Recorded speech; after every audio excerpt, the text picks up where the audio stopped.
Abra sua Bíblia comigo em João capítulo 1, no versículo 46. Vou dizer de novo. Abra sua Bíblia comigo em João capítulo 1, versículo 46. Alguns poucos entenderam, vou dizer de novo. Abra sua Bíblia comigo em João capítulo 1, no versículo 46. Por que a gente celebra quando abrimos a Bíblia? Porque em muitos lugares não há possibilidade de ter um exemplar da Escritura. Pessoas morrem em alguns países por estarem com um exemplar desse. Você pode andar livremente no Brasil, por enquanto, com a Escritura. E nós não valorizamos tanto quanto deveríamos.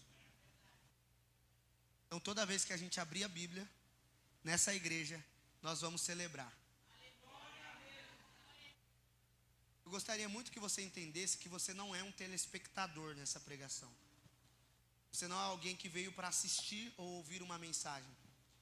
Isso era um costume dos antigos, dizer: eu vou lá na igreja porque eu vou ouvir uma palavra hoje. Eu vou ouvir uma mensagem que vai, de fato, alimentar a minha alma. Só que, quando você vem com a mentalidade de espectador, você se torna observador e não um desfrutador. Quando eu me torno sommelier de pregação, eu fico muito preocupado com quem vai pregar, com o jeito do pregador, com a maneira como ele apresenta a mensagem, se ele grita, se ele fala baixo, se ele fala alto. Mas quando você está aqui como um participante, você desfruta. Enquanto você desfruta, você glorifica. Enquanto você glorifica, o Senhor te toca. Enquanto a mensagem fala ao seu coração, Deus está falando com você e você responde àquilo que Deus está falando, glorificando ao nome dele. Muda muito quando você entende que você não é um telespectador, mas você é um participante. Eu estava no Rio de Janeiro ontem. Foi uma viagem de aproximadamente 7 horas de ônibus, num calor insuportável. E eu descobri que eu estava no Rio de Janeiro porque eu vi 5 caras passeando de moto com fuzil, sem camisa e sem capacete. Falei: chegamos. Foi engraçado porque lá estava um calor absurdo, gente, muito maior do que o calor que está aqui hoje. Tem alguém com calor hoje aqui? De verdade, aqui em São Paulo, de noite faz um pouco de frio, ou fica aquele clima ameno. Mas lá de noite estava insuportável. A gente estava dentro de uma igreja, que era mais ou menos um ginásio, não entendi muito bem. Mas tinha mais ou menos umas 400 pessoas, nós fomos ministrar junto com o pastor Harrison Xisto, que é meu discípulo. E eu percebi pessoas que estavam com fome de Deus. Porque pessoas viajaram do Espírito Santo para o Rio de Janeiro para participar daquela conferência de 3 horas. Quando a gente fala para você levantar a mão num culto de 2 horas que vai acabar daqui a pouco, você fica assim. Não vem me dizer que esse é seu jeito de adorar, porque diante do rei, diante da majestade, você deveria se dobrar. Eu não deveria pedir, ninguém deveria ficar cobrando isso de você. Deveria ser natural, mas é tão antinatural para alguém que não tem fome, que a gente precisa ficar motivando você a fazer alguma coisa que você já deveria ter feito. E a gente estava lá naquele ônibus, você abriu o banheiro, aquele fedor, aquele ônibus cheio de gente, cheio de crente, e o pessoal cantando e adorando, e eu tentando me concentrar, orando e lendo aquilo que eu ia ministrar, e o pessoal lá incessante. E eu falei assim: cara, se eu viesse de tão longe, eu ia fazer uma conferência mais longa, 3 dias, 2 dias. Mas o pessoal saiu de Itaquaquecetuba, 7 horas de viagem para ir para o Rio de Janeiro, para uma conferência. De verdade, nós fomos lá com tudo pago. O pastor, ele mandou o Pix para o Harrison, falou, ó, aqui está o valor que vocês vão gastar para ir até lá, vocês vão poder almoçar. Aí, meu irmão, paramos naquele Graal. Quem já viajou de ônibus aqui? Sabe que o Graal é caro, né? Graal, eu falei, meu amigo, tá tudo livre. Peguei comida no Graal. Mas o pessoal que estava da igreja, eles tinham pago. A conferência era paga, R$170 para participar. Mais os custos da viagem, mais os custos que a pessoa teve para se locomover. E eu descobri que para quem tem fome, existe sempre um jeito de adorar melhor. Para quem tem fome de Deus, nada é muito caro, nada é muito pesado, nada é muito difícil. Para quem ama a Deus, nada é muito sacrifício. Para quem ama a Deus, nada é muito complicado. Só é difícil para a gente vir para o culto. Existem cadeiras vazias aqui, porque existem pessoas que têm as suas limitações, e existem pessoas que têm os seus motivos, que são plausíveis de não estarem aqui. Mas existem outras pessoas, um terceiro tipo de gente, que não está aqui, porque tem preguiça. Eu espero que você que esteja na live não é esse tipo de gente. Eu espero que você esteja na live porque você precisa estar em casa hoje e você está assistindo. Mas tem gente que tem preguiça de Deus. Preguiça das coisas espirituais. Não, eu não oro muito porque, tenho muita coisa para fazer. Martinho Lutero, o reformador, uma vez acordou muito atarefado. Ele falou assim, esposa, falando para a mulher dele, Catarina, mulher do Martinho Lutero, hein? Ele falou para ela assim, Catarina, hoje eu não vou orar muito, porque eu tenho muita coisa para fazer. Ele estava traduzindo a Bíblia do latim para o alemão. Então era muito trabalho, era muita coisa para escrever, muita coisa para pensar. E a história conta que ele falou para ela, hoje eu não vou orar muito, hoje eu vou só orar 3 horas, porque eu estou muito atarefado. Então eu vou tirar minhas 3 horinhas aqui, porque como hoje o dia é corrido, eu preciso orar pouco. Quando você ora pouco, você fala, eu vou orar 5 minutos. Mas o pouco de Martinho Lutero era 3 horas. Por isso ele foi quem foi. Vamos lá, alguém? João capítulo 1. No versículo 46. Kevin, depois eu te chamo. Eu esqueci. Sempre esqueço algumas coisas. Diz o texto. Perguntou Natanael, Nazaré? Pode vir alguma coisa boa de lá? Disse Felipe, venha e veja. Eu quero que você fale para alguém do seu lado, venha e veja. Fala para a pessoa do seu outro lado, venha e veja. Se você não falou para ninguém, fala para mim mesmo.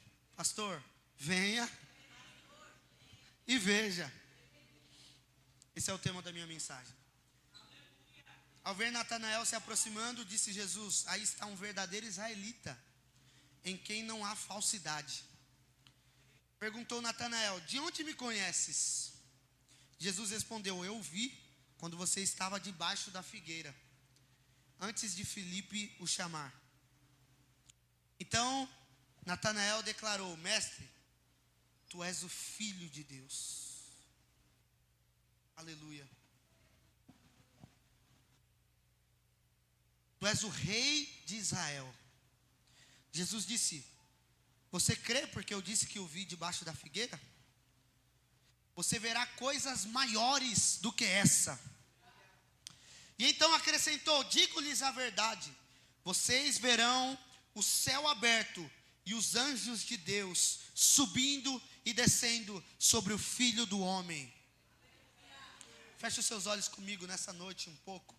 Espírito Santo, nós abrimos a nossa mente e o nosso coração para sermos transformados pela Tua palavra, para desfrutar daquilo que o Senhor tem para nós. Libera uma porção maior da Sua glória, uma porção poderosa da Tua majestade, para que possamos Te contemplar e sermos transformados à Tua imagem. É o que Te pedimos e Te agradecemos. Se você concorda com essa oração, aplauda Jesus, por favor. Obrigado, Senhor.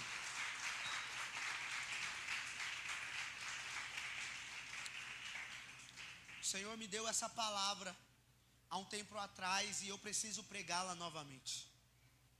Porque é um tempo onde nós estamos distraídos com muitas coisas. Você pode perceber que o seu foco se tornou cada vez mais raro. Nós estamos vivendo em uma geração de muita informação e de pouco conhecimento. O psicólogo Augusto Cury uma vez escreveu que um adolescente de 15 anos tem mais informação no cérebro do que Einstein tinha em toda a sua vida. A diferença entre um adolescente de 15 anos e Einstein é que ele sabia como usar a pouca informação que tinha. Porque informação sem aplicação não gera sabedoria, gera arrogância. Nós estamos diante de uma época onde as pessoas não conseguem prestar atenção numa palavra de 1 hora. Em 30 minutos o seu foco é perdido, quando muito. Porque algumas pessoas já chegaram na igreja com o foco completamente distorcido. Elas vêm para o culto, chegam atrasadas, e elas tiram até a concentração daqueles que já estavam aqui. Porque ela chega e ela começa a conversar sobre a vida. Olha, como que você está bonita, e a pessoa está adorando. Isso tira a concentração de quem está adorando e quem está focado. E se algum barulho, que não for o barulho da minha voz, alcançar o seu ouvido, você já perde a atenção. Se alguém se levantar para ir no banheiro, você já perde a atenção. Se alguém chora, um bebê chora, você já perde a atenção. Se algum instrumento cai, você já perde a atenção. Porque a sua atenção está sendo roubada. E se Satanás puder te distrair, ele nem precisa te desviar. Se Satanás roubar os seus olhos, ele não precisa mais roubar outra coisa. Porque aquilo que você olha, é aquilo que você se torna. Quanto mais você contempla algo, mais semelhante àquilo que você contempla, você se torna. Por isso algumas pessoas se parecem tanto umas com as outras. Alguém já me disse: Tiago, você parece seu pai pregando, porque eu passei a infância toda ouvindo meu pai pregando. Então, automaticamente, sem perceber, eu adquiri hábitos, jeitos, trejeitos que se parecem com o jeito que o meu pai tinha. Então, o que vai acontecer com os cristãos quando eles começarem a olhar para Jesus? Eles serão transformados à imagem daquilo que eles estão contemplando. Você se parece muito com o mundo, porque você passa 8 horas por dia no mundo, vendo o mundo, correndo atrás das coisas que o mundo corre atrás, desfrutando daquilo que o mundo desfruta, e você só tem 2 horas na semana para buscar a Deus. Então, se você não tem uma vida devocional e você depende de um culto como esse para basear a sua espiritualidade, você vai ser transformado aquilo que o mundo está te dizendo para ser. Mas olha o que Paulo disse em Romanos capítulo 12: não vos conformeis com este século, mas transformai-vos pela renovação do vosso entendimento. Sabe o que é não se conformar? É não assumir o molde, é não pegar o jeito, é não ter os mesmos hábitos. Um cristão é alguém diferente. Não é diferente apenas porque usa uma roupa diferente. Não é diferente apenas porque vem num culto de um domingo. Ele é diferente porque ele está olhando para outra pessoa. Ele está olhando para um outro alguém. Ele não está atrás daquilo que o mundo está atrás. A Bíblia começa a falar sobre Jesus nascendo e tabernaculando entre nós, através de João, no capítulo 1. E o texto diz: o verbo se fez carne. Ele estava com Deus no princípio. E ele era Deus. E todas as coisas foram feitas por intermédio dele. E sem ele, nada do que existe teria sido feito. Nele estava a vida, e essa era a luz dos homens. A luz brilha nas trevas, e as trevas não a derrotaram. Preste atenção. O milagre que Jesus mais fez na Escritura foi dar vistas aos cegos. Para dar vistas, você precisa entregar luz. Que eu não sei se você sabe, mas todo o seu processo de visão está relacionado com o quanto de luz entra pelo seu globo ocular. Isso acontece também com a fotografia. Não sei se você sabe, mas foto significa luz. Então aquele que é um fotógrafo, ele transmite e manipula a luz de um jeito que ele pode registrar a maneira como alguém está. Eu percebo uma coisa importante. A Bíblia está falando sobre luz, relacionando luz à pessoa de Cristo, porque uma coisa que ele veio para fazer é dar sentido à sua existência. Você, como a terra no Éden, era sem forma e vazia, e trevas pairavam sobre a face do abismo. Antes de Jesus, você era alguém completamente diferente. Você era alguém que estava em trevas. Você era alguém que a Bíblia chama de inimigo de Deus. Você estava afastado, mas quando Jesus entrou na sua vida, uma luz brilhou. E essa luz é que dá sentido a todas as coisas. Sem a luz você não consegue me enxergar aqui. Não é porque eu sou negro. É porque todo mundo aqui com a luz apagada não vai enxergar ninguém. Você pode apagar a luz aí? Para a gente fazer esse experimento? Fala, se apaga essas luzes também.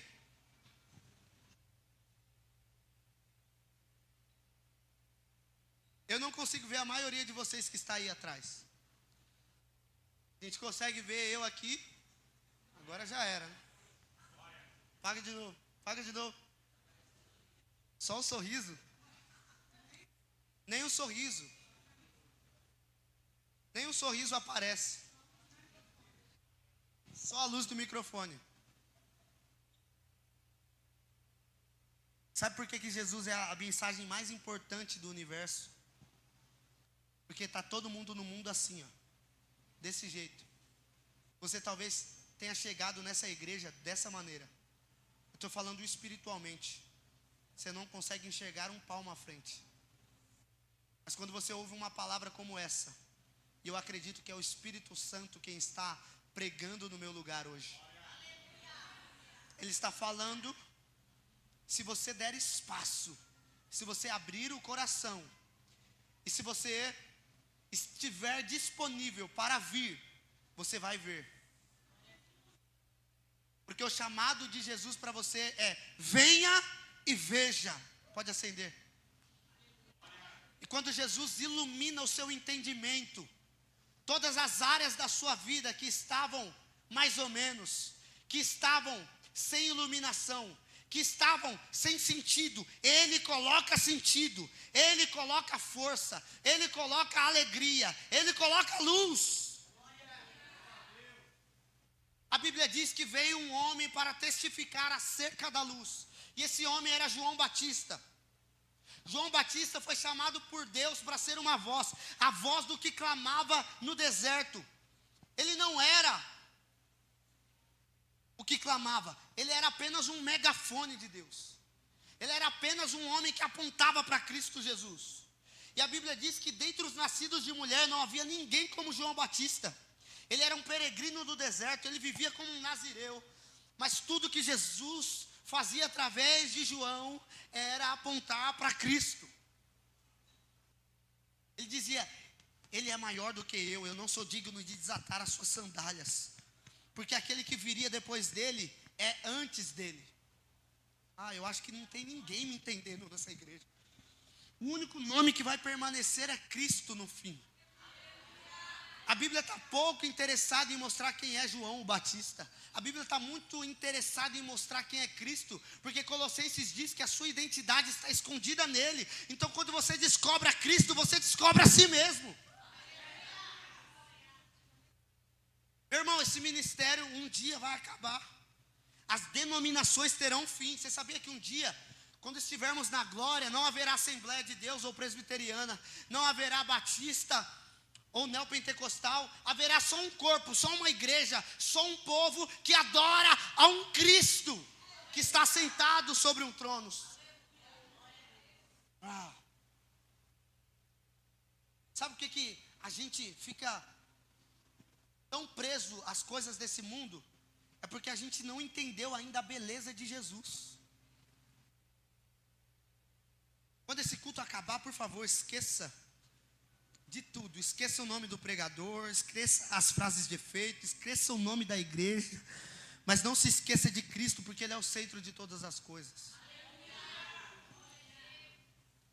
Uma conferência acontece, mas acaba. O encontro com Deus acontece, é poderoso. Quem já participou do encontro com Deus? Muda a sua vida, mas não mudou a vida de todo mundo. Por quê? Porque eles decidiram em ter um encontro apenas, sendo que a proposta do evangelho é um encontro todos os dias. Vamos lá, alguém? É um encontro diário. É o pão vivo que desceu do céu. Não à toa Jesus ensinou a orar o Pai Nosso. O pão nosso de cada dia nos dai hoje. Perdoa as nossas dívidas, assim como nós perdoamos os nossos devedores. O que Jesus está ensinando é que o seu relacionamento com Ele não pode depender de um culto apenas, não pode depender de uma conferência ou de um encontro com Deus, não pode depender de uma célula ou de um encontro nas casas. O seu testemunho, o seu relacionamento com o Senhor precisa depender dEle todos os dias, diariamente.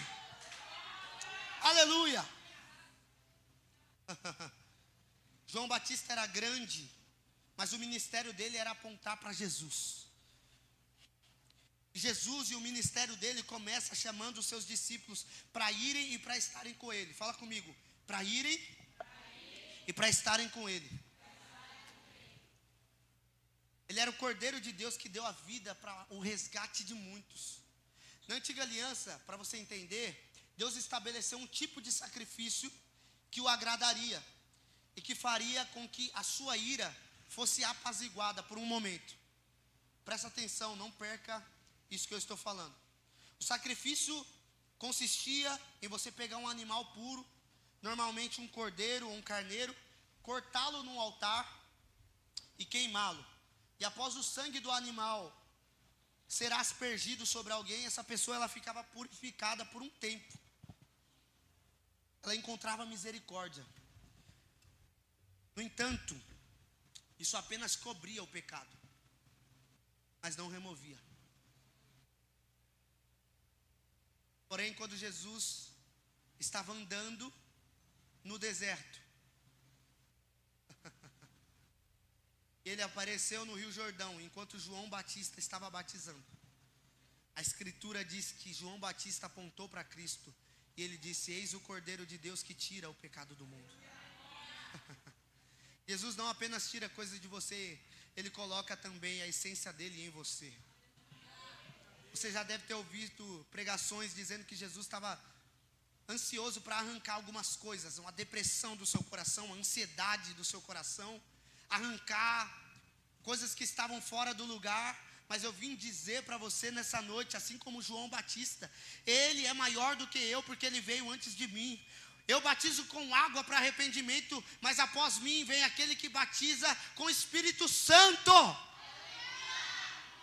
Então Jesus não estava preocupado apenas em tirar o pecado do mundo, Ele estava preocupado em colocar a própria essência dEle, que é santa, pura, inigualável, dentro do homem. É por isso que em Gênesis capítulo 22, Deus pediu um sacrifício para Abraão, e ele entregou, ou quase entregou, seu filho Isaque no altar. A Bíblia diz que quando o anjo poupou Isaque, apareceu um cordeiro amarrado, um carneiro, porque o cordeiro haveria de aparecer mais de 2000 anos depois. Vamos lá, alguém. E o que isso daqui tem a ver com vir e ver? É que o chamado de Jesus para você não tem a ver com apenas fazer coisas para Ele. Tem gente que fala, ai, eu vou voltar para a igreja, porque quando eu voltar, Deus tem um chamado muito grande para a minha vida. E o chamado geralmente está relacionado a alguma coisa que você pode fazer para Deus. Mas o chamado é para ir e ver. Olha o que Jesus ensinou. Eu só faço aquilo que eu vejo meu Pai fazer. Seus dons serão muito mais aproveitados na igreja quando você fizer a partir da contemplação e não a partir de um serviço sem sentido. Não está entendendo o que eu estou falando aqui? Sabe, toda a pregação gira em torno de eu tentando fazer com que vocês entendam a beleza de Jesus. Porque entendendo a beleza de Jesus, você não precisa de mais nada.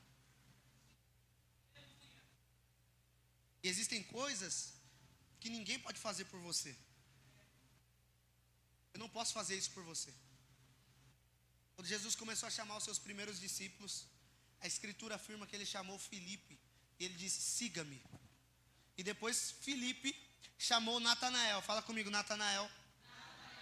Natanael significa presente de Deus, ou dom de Deus. Agora é interessante que aquele que era o dom de Deus e o presente de Deus, não reconheceu Deus como Deus, porque Deus veio numa embalagem diferente. Quantas vezes você perde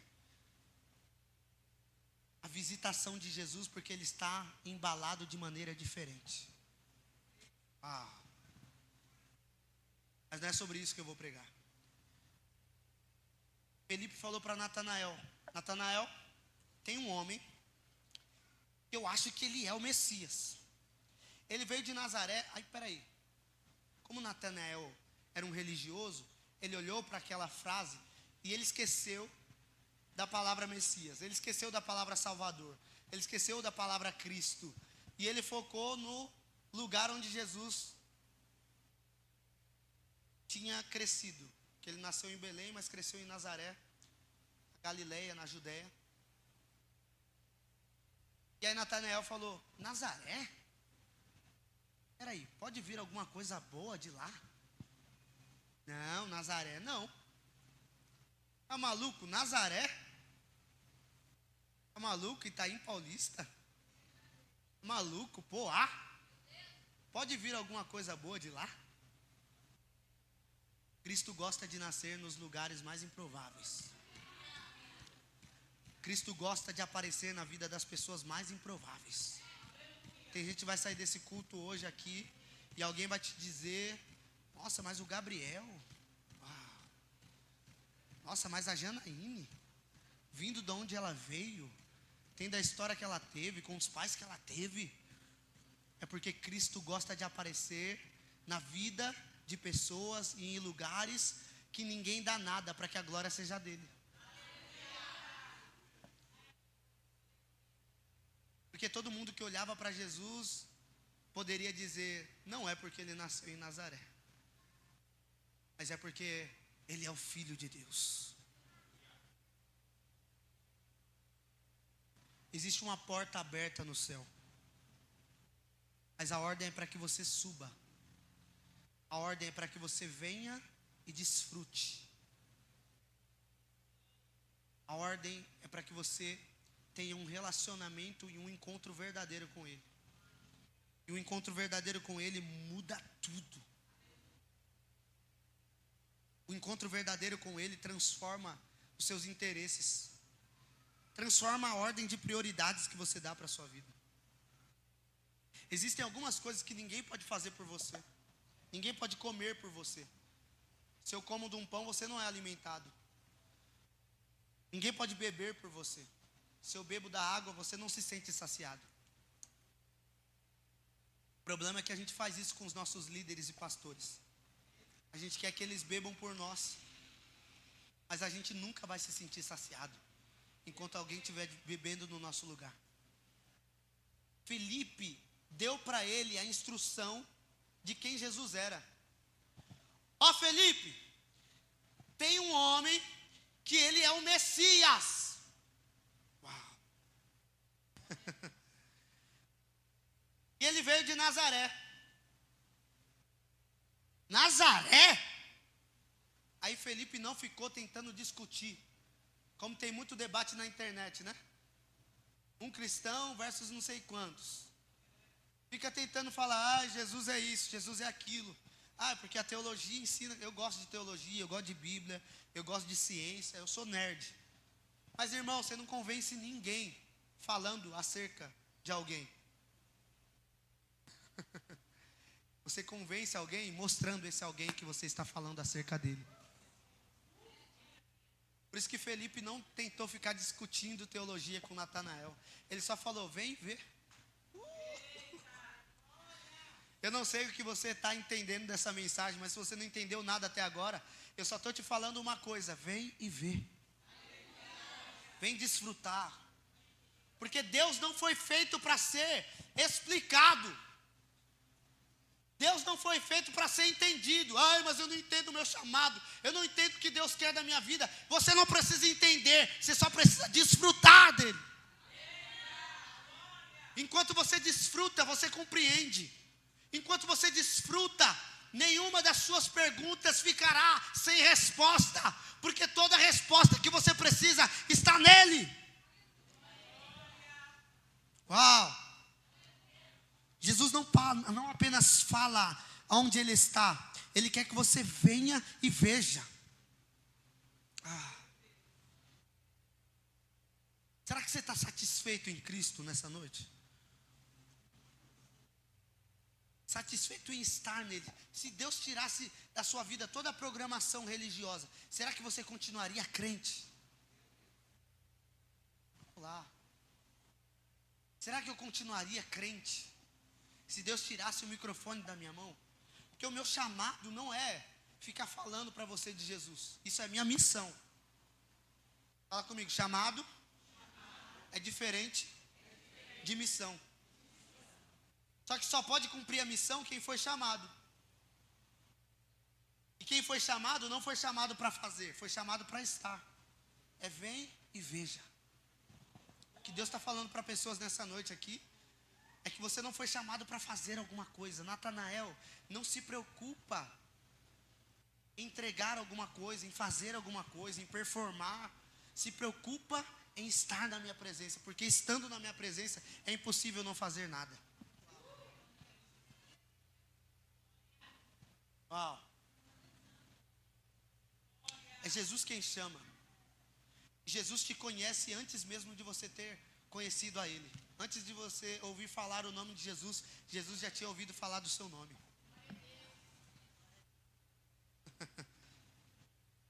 O que Natanael não entendeu é que Jesus não era qualquer um. Natanael pergunta se pode vir alguma coisa boa de Nazaré. Geralmente não podia. Mas Cristo é o maior escândalo e ao mesmo tempo o maior mistério de Deus.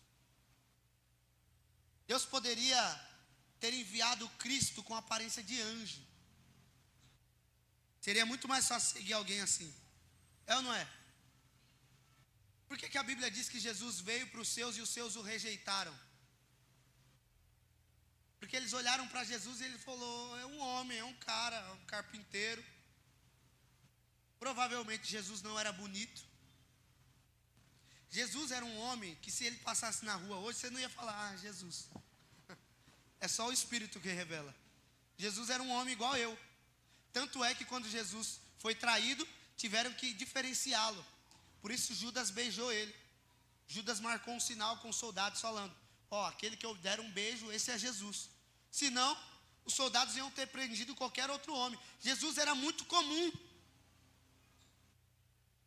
Mas ele colocou toda a essência de quem ele é no projeto de família de um carpinteiro.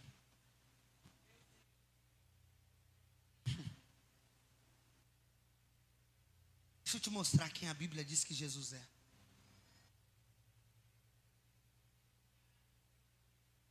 Jesus não é qualquer um vindo da Galileia, vindo de Nazaré. Jesus não é um homem qualquer.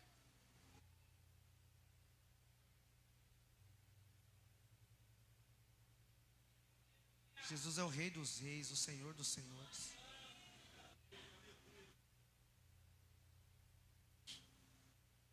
Por isso, quando Jesus está sendo assunto aos céus, o salmo que diz respeito a esse momento é o 27. E a pergunta do salmista é: quem é esse? Quem é esse o Rei da Glória? O Senhor dos Exércitos, Ele é o Rei da Glória. Jesus é aquele que nunca perdeu uma batalha. Jesus é aquele que nunca mudou. Jesus é aquele que continua fazendo milagres. Jesus é o verbo que se fez carne em João. Em Mateus ele é o Messias que haveria de vir, o Messias Redentor. Em Marcos, ele é aquele que não veio para não ser servido, ele veio para servir e dar a sua vida em resgate de muitos. Em Lucas ele é o maior mestre.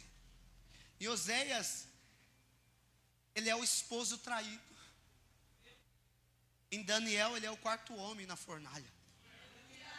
Em Êxodo, ele é a coluna de fogo e a nuvem. Ele é aquele que abre o mar. Ele é o anjo do Senhor. Ele é aquele que vai e guerreia as nossas batalhas. Em Isaías, ele é o filho que nos nasceu e o menino que se nos deu. E o nome dele é maravilhoso. O nome dele é Conselheiro. O nome dele é Pai da Eternidade. O nome dele é Príncipe da Paz. Esse Cristo, Natanael, não é apenas de Nazaré. Ele é antes de todas as coisas. Ele é o Cordeiro que foi morto, mas ressuscitou. Está à direita de Deus, intercedendo por você agora. Por isso, quando eu estou pregando aqui, falando sobre Jesus, eu não estou falando sobre qualquer filosofia, eu não estou falando sobre um método para a sua vida mudar, eu estou falando sobre aquele que transforma as vidas de verdade.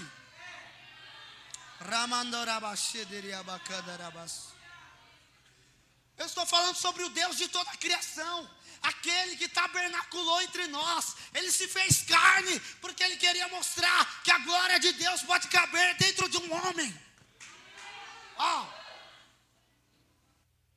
Obrigado, Jesus. Ele é o pão vivo que desceu do céu.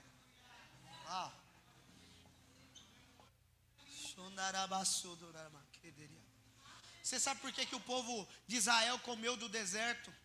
E comeu do maná do deserto? É porque todos os dias eles tinham que voltar para Deus, para receber de Deus o alimento diário.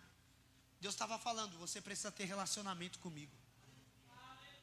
Só que o maná era uma punição. Pastor, como assim uma punição? O povo recebeu o maná depois de reclamar. E quem reclama não tem resposta positiva de Deus. Mas quem clama, sim. Quem murmura não tem resposta positiva de Deus. Deus não responde à murmuração. Deus responde ao clamor.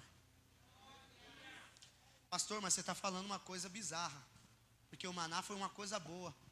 Experimenta comer a mesma comida todos os dias durante 40 anos. Eu vim do Rio de Janeiro, cheguei em casa, falei para minha esposa: amor, o que você comeu nesses 3 dias? Nesses 2 dias, na verdade, né? De ontem para hoje. Ela falou: aquele frango lá, Tiago. Aquele steak lá que você coloca na air fry, você come. Não aguento mais, era só 2 dias. Imagina 40 anos comendo a mesma coisa. Todo dia maná, todo dia maná, todo dia maná. A comida mais deliciosa do mundo, se você comer ela todo dia, fica ruim. É ou não é? Quem já assistiu a Matilda aqui? Aquele filme da Matilda.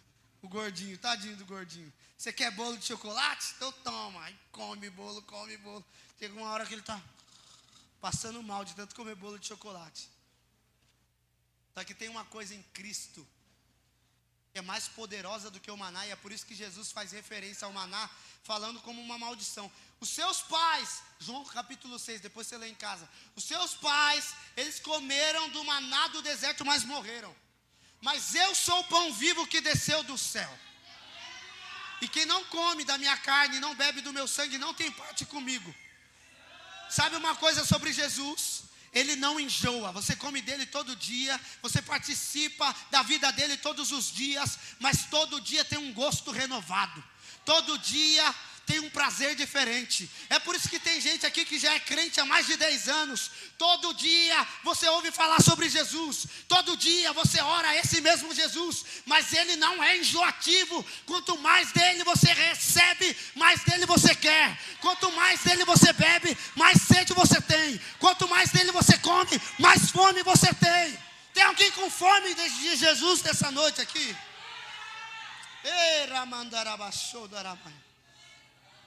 Sabe, gente, um dia todo mundo vai olhar para ele, mas você tem noção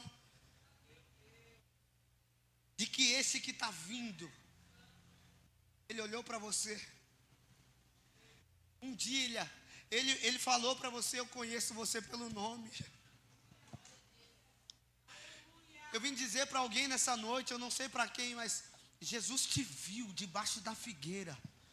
Eu não sei o que é a sua figueira. O texto não deixa claro sobre o que era aquela figueira.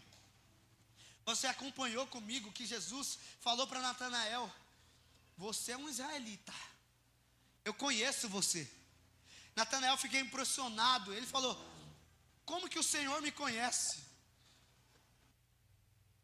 Jesus falou: eu te vi antes mesmo de Felipe me apresentar a você, antes mesmo de Felipe me falar para você quem eu era. Eu te vi antes de Felipe te chamar. Eu te conheço pelo nome. Tem pessoas aqui que Jesus viu no baile funk.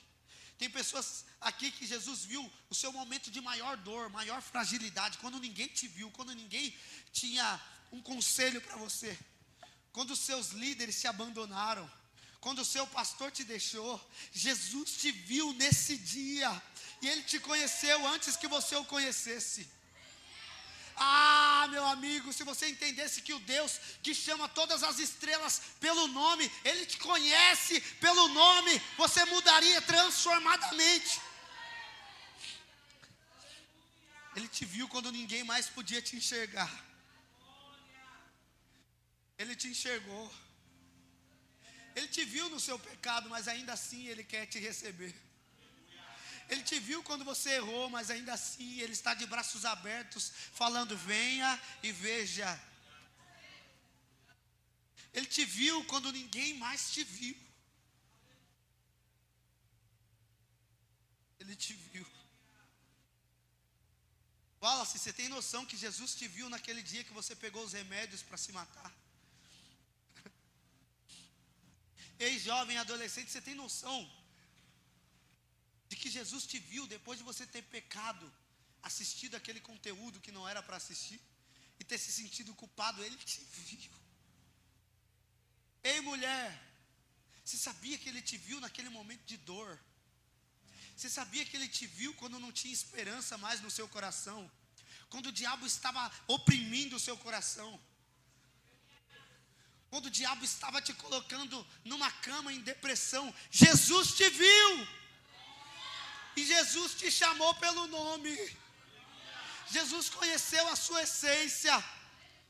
E Jesus não quer te deixar nesse lugar. E Ele está fazendo um convite para você nessa noite. É para vir e para ver. E não é para vir e ver você mesmo, é para vir e ver Ele. Porque quando você olha para Ele, você é transformado.